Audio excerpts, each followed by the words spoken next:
So that's it for this module. Another key module, which together with that module before it, forms the foundation of Vue. Now you really already know a lot, all the core basics you need to build Vue applications. And in this module, we of course learned about conditional content and lists. Conditional content is all about the vif and vshow directives, where vif is the more important one, as I mentioned.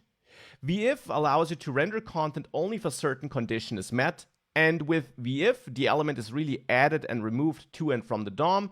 With vshown, it's just shown or hidden with CSS. vif can also be combined with velse and velsif to render other elements as alternatives, only on direct sibling elements though. So velse and velsif need to be used on elements directly after vif, not inside vif, but after vif. We also learned about lists and outputting lists of data. For that, we have the v-for directive, which can be used to render multiple elements dynamically. And you learned that v-for can be used with arrays, with objects, and also with ranges, so with numbers. We also had a couple of variations there. For example, you can extract values, values and indexes, or even values, keys, and indexes if you're working with objects in v-for. And if you need v-for and vif together, as we had it in the assignment, don't use them on the same element, use a wrapper with vif instead.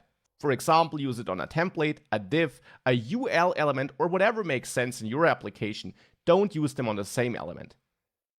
In addition, v-for has this concept of keys that you might consider using. You need it whenever you have state in your list items, because Vue reuses DOM elements to optimize performance, but this can lead to bugs if your list item elements contain some state that should move together with the content.